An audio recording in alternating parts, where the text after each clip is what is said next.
আমরা জানতে চাই এই প্রধানমন্ত্রী তিনি কি প্রক্সি প্রধানমন্ত্রী হবেন নাকি জনগণের প্রধানমন্ত্রী হবেন? তিনি কি জনগণের কথা বলবেন নাকি তাকে সেট করে দেয়া হয় যেই কথাগুলো সেই কথাগুলোই তিনি বারংবার বলবেন?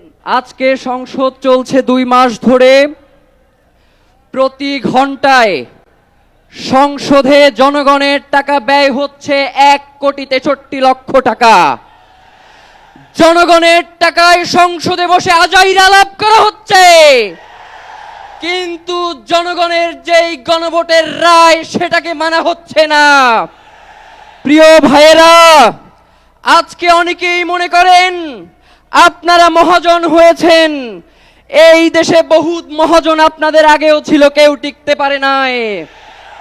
সুতরাং আপনারা যদি মনে করেন নতুন মহাজন হয়ে এই দেশের মানুষের উপরে জুলুম নির্যাতন করবেন, তাহলে আপনাদের সাবেক মহাজন যে দিল্লিতে বসে আছে তার সাথে আগেই কথাবার্তা বলে কোথায় গিয়ে থাকবেন সেটা পরিষ্কার করেন।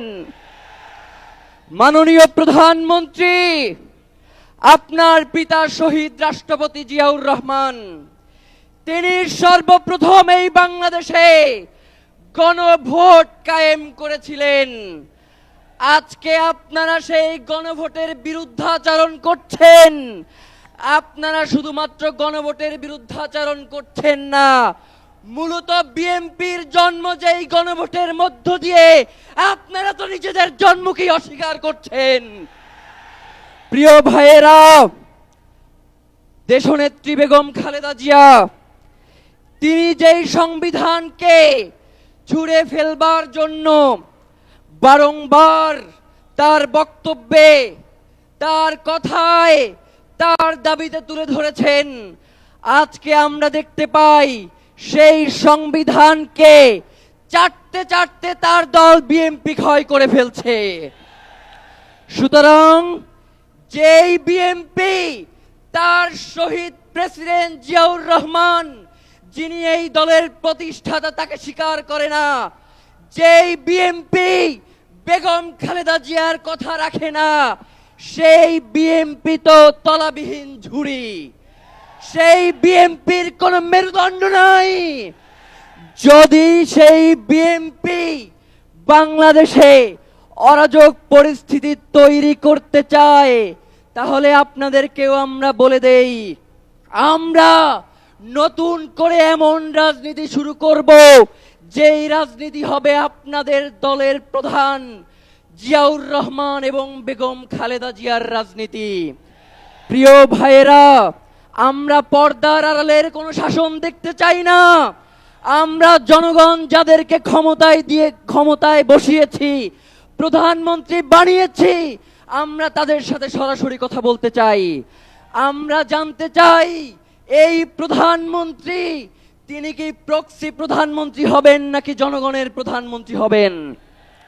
তিনি কি জনগণের কথা বলবেন নাকি তাকে সেট করে দেয়া হয় যেই কথাগুলো সেই কথাগুলোই তিনি বারংবার বলবেন?